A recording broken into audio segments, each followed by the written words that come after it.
All right, welcome back to the channel. Today I'm going to take a break from competitive Star Wars Unlimited gameplay and do a Prestige Art tier list for Secrets of Power, Set 6 of Star Wars Unlimited. Prestiges are in the Carbonite edition or Collector's edition of boosters. You get one per pack and they'll either come in a normal or a more rarer foil version. I'm one of the players that like to have these fancy cards in their deck. I play with these cards, the Prestiges. I play with Galactic promos. I draw the line at the Lightsaber Top 64 Worlds pack, but I don't play with them. But anything below that, they're in the deck. Um, I have 43 new Prestige cards here that have been revealed in Secrets of Power. I'm going to rank them based on artistic look only, not how powerful the card is. They do come in two different artistic styles, we've been told. So the first one is propaganda. So these are these sort of full color ones here. And the other one is the Renegade variant, which has got that sort of a bluish tinge and that over it. Now, these cards, as far as I know, have been given artistic direction for the normal card that exists in the normal set of boosters. And then these are from the same kind of scene, but just like a different artist. And then they add more flavor, more background, and that to them to really upmarket them to these collector packs. Okay, so we've got four rankings to begin with: S, A, B, C, D. So let's get straight into it. I have done a showcase one. That link is in the description of the video. If you disagree with any of my ratings, you can let me know down in the comments and tell me where you would have ranked what your favorite prestige is. Okay, so we're going to start with the propaganda ones here. So this one is the Senator here. So it is a blue-white 3 cost, so 2/5. So we can see the impact that they have on these propaganda ones. It's full art in terms of it's the full lot of the card. And then it's got the troopers and that in front. We've got the distinct font, Star Wars font underneath the name. For me, I like coloring everything about this one. So let's start with this one in the, let's say top of B column to begin with for the Senator. Now we go to Mina Bonteri. This one is a heavily playable card as well, so I'm glad to see that it looks really good at the same time. You can see the background there and the coloring is pretty good. I'm going to drop this one into A, I think. I'm going to move through these pretty fast because there is a lot to get through, so it's all going to be just initial impressions on the Prestige and where I think it sits and which ones I'll be chasing for. Next one is Queen Amidala. This will be my first S tier Prestige. I think everything about this is great, from the coloring, from the size of the character at the back, the building and that in front, the writing and that at the top sort of blends around the image itself. So you will spot this a mile away when it's on the table, and it is, from my limited testing so far, a really good and powerful card. So expect to see that on tables over the competitive season of Set 6. Now we've got Mon Mothma. Mon Mothma it looks pretty good. Like, I mean, it's got the background and that there. I assume that's from Coruscant, and the size of the character and that there. So I think it's above the Senator. Do I think it's A? No. So let's drop it at the top of B there. And we've got a very similar one here in Bail Organa. It's a very similar style to the Mon Mothma one. You've got the cityscape behind and then a massive character in the forefront. You can see they move the title and text around quite a bit. Sometimes it's in the middle, but we saw it with Queen Amidala and Mina Bonteri that they're at the top. So they're just trying to place it around the character itself. Let's drop this one behind the Senator in B tier. Now we've got one of my favorites is Newt Gunray. This was, I think, Twilight. I was hunting for this showcase early on. Unfortunately, Exploit didn't really work out the way it could have worked out. That leader needed a bit more of a bump. So I think this is a really good card as well. The 3/4 grit. So I think this one's going to hit tables as well. I think it's, you can see the droid ships and that in the background. This one's got the writing going down vertically as well. So it's the first time we've seen the writing shaped that way. The character is super large. I actually really like this one. So let's put this one at A. I think it'll be on the lower part of A there. All right, Sly Moore. So this is a plot card. The coloring is very sort of bluish or dark on this one. This one we'll see play, I think, a little bit as well. Not my favorite, this one. I think I'm going to put this one down in C. All right, the Major. I do like this one. This, when you talk about propaganda ones, this is one of the ones that they revealed right at the start. You can see the Imperial logo behind, and it's a side-on view. All the other ones have had sort of like either angled or front view. So I do like the side-on view. So let's put this one up. It's not. Let's put it up in that sort of second A slot. This one here, Vice Admiral Rampart.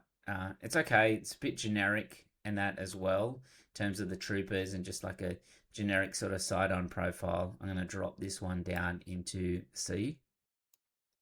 Masamida, again, we've got the buildings and that in the background. It's staring off out into the distance. I think the text placement is pretty good on this one as well. This would be very distinctive on the table. So let's drop that one in between Bale and the Senator, I think. Let's move it across. There we go. Dedra, one of my favorite characters. You know, they've got the facial characteristics pretty spot on with Dedra and that as well. Because it does really look like her. And then the background, the red and that, be pretty distinctive. The same with the Major. So let's drop that one in the bottom of A. Krennic. Is this one better than his normal? The normal one is flanked by 2 troopers either side. It may look better than this one, but this one's decent. I mean, you do see a more full art picture of Krennic versus having the borders and that of the other card. Let's drop that one at the top of B. All right, Cyril. I really like this. I think Cyril's going to get a bit of play and that as well. The disclosed red, red, black. You can see the troopers or guards in front, and then this is a propaganda one. So I'm actually going to drop this one up just below Queen Amidala there at the top. Again, we've got Grievous here, and they've done such a good job on Grievous. We've seen the, instead of just having the stormtroopers sort of face on like we saw with Rampart, and that they're face on an angle, shooting that way, Grievous is stared straight on. You'll see this card a mile away. So I'm actually going to put that one up the top in the S tier as well. Speaking of Tarkin, this is a very Tarkin pose that they've got. We've seen Star Destroyers on the background, and you know the artist has captured the essence of Grand Moff there. So let's drop that one at the top of B, I think. All right, Thrawn. Again, we've got angled one. This is very distinctive coloring compared to all the other ones that we've seen so far. It is a bit more yellow and that in there. Let's drop that one at the bottom of A. All right, it's a very Lando style pose, pointing the finger, hand on the hip. You can see Cloud City in that in the background. The writing in that is vertical, so let's drop that one. Let's drop that one just after Grand Moff, and just after Krennic, I think is fine on that one. Chancellor Valorum, he's got his arms folded, staring out, very blue. This one, very distinctive compared to the other Prestige. Sly Moore's a sort of darker bluish purple. I actually really like this card as well. Let's drop it. I think it belongs in the B, but let's put it at the top of B. All right, Jar Jar. You're going to see this card a lot and that as well during the upcoming season. And he's very big on the card and that as well. So when you're streaming, when you're watching PQs and that, you'll see this card a mile away. Let's drop it up there. I actually like it similar to sort of Newt Gunray there, I think. Let's put them on the even side of things. Now, Orn Fritar, that's how you say it, is a different take on the art than we've seen so far. I actually really like this art. Let's put that just after Mina there. Yeah. I think that's does it belong up in S tier? Yeah, let's put it up the top there. That's yeah. You can kind of see the kind of card styles that I like versus the other ones there. All right, and then the last propaganda one is Chairman Papanoida. This one is pretty cool as well. It's just a side-on profile. Background's not too spectacular, but it is unique coloring and that there. I think these are definitely a step up from the prestiges that we saw on Legends of the Force, where we saw that sort of on some of them a very generic background.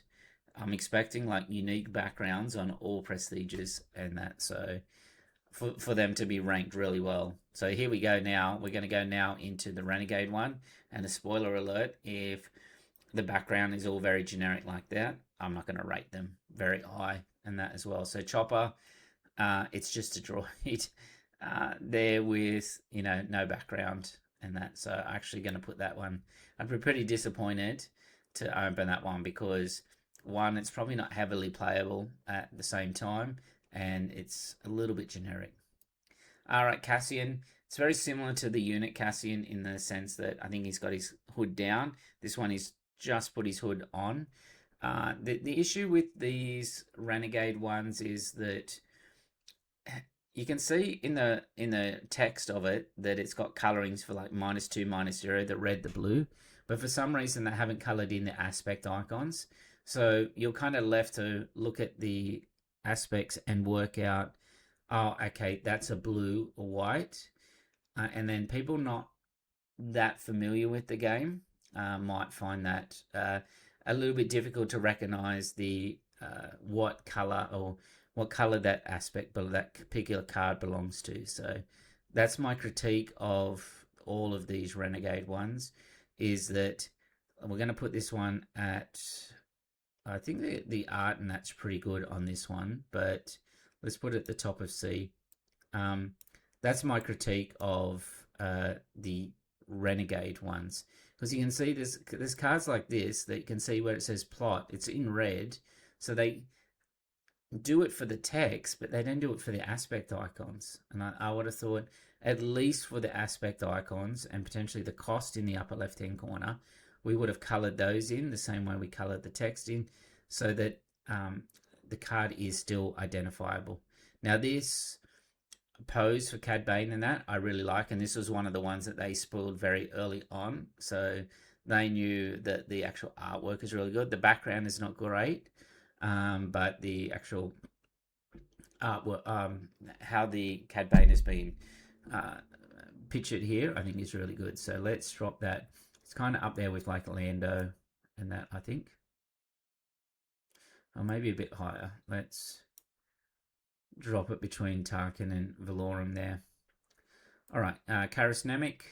Nothing too exciting about this. This is like opening Jocasta in set 5, the Legends of the Force. I don't think this one's going to be. It's a highly playable card, but it's a very boring type Renegade card, that one there. And again, we've got ships here. So we've had all of the propaganda ones had people or and that in it, but this one they've gone with for a few ships and they've put them all into the Renegade treatment. Yeah, I would be disappointed probably to open any of the spaceships and that, so I'm going to put them down in D. All right, we've got Callus. It's a decent pose and that as well. I don't know if I would play this over the regular hyperspace card, so I'm not too enthused with that one. I don't think it's different enough, the picture of the Callus and that there. All right, so we've got Tala. Duras, this one I really like the pose and that of it. It's just a shame we didn't get it in the background. Shame we didn't get it in the other treatment, but I do like the rendition of the character there, so I'm going to put that one next to Cassian. The light maker, well, we'll just put that down the bottom. Like we had jumped the light speed, we had space backgrounds, we had planet backgrounds, all that type of stuff. Because they've gone for this Renegade treatment, they haven't got a background, so yeah. All right, this belongs down in D tier with the other droid. All right, so we've got Marva Andor. Again, this is like opening a Joecaster. I would not be excited to open that. First Light, well, we'll put that down the bottom. Unless these look amazing in person, I will be proven wrong then, but yeah. All right, Zam, I actually like the rendition of the character here. So let's put it with Callus. Let's put that one over. There we go. Dryden Voss, again, the character rendition is really good on this one. It's just a shame that it is in this treatment with no background and that as well. So let's put it with Tala and Cassian. Garridan, this is a pretty cool card, this one. In terms of its effect and that, I like cards like this. I like to be able to Bazine. I like to be able to manipulate my opponent's hand and gameplay and that, and have a chance of counterplay. So I like the card itself. I like the pose of the character and that as well. So I would be happy to open this one, and I would probably play it in my deck. So, but because it's not coloured and that, I'm going to put it the bottom of B for that one. Speaking of cards you're going to see a lot, this one here, we're going to see Sinter Kaz. We're going to see in a lot of decks and that this set. Decent pose and that. I would not be unhappy to open this one, but I just preferred it would have had the other treatment and that for it. So I am going to put it just above Garridan there. Zinton Moj, the Black Sun Bully. Okay, so decent characterization. Not much else going on though, so let's drop it with Callus. All right, Kino Loy. So from Andor, again, decent representation of him there. So let's put it at the bottom of C. Wouldn't be completely unhappy to open that one. A ship, let's put that down the bottom. Actually, let's put all the ships down the bottom. The Galleon and Saw Gerrera's U-Wing. The Galleon's not too bad, actually. I might put that up. It's an interesting card too. Two there. Let's put the droids together. All right, so let's do these last couple. Velsatha. I like the characterization of this one, jumping out the cord at the back. So let's put that one in with Dryden. Let's move that one. Yeah, I think that's fine. And then the last one is Sonara-san. Again, decent characterization. Let's just put that with the Callus and that there as well. So, so yeah, you can see what I think of the prestiges. I was super excited for at least half the prestiges. The back half, I think, are going to be worth less than the propaganda prestiges. I'm hoping in future sets that we get the entire set of the quality of the propaganda. I just don't think personally that that these Renegade ones hit as good as the propaganda one. So I am ordering quite a few boxes of, I think I've got 2 on order, no 3 now. So we'll be opening 3 boxes of Carbonite. I'm hoping to hit some of these ones up in the S column, but let me know what you think down in the comments. Are there any in Renegade that you would promote up into the higher tiers? Am I completely wrong on my Renegade take? So yeah, let me know, and thanks for tuning in, and I will catch you next time.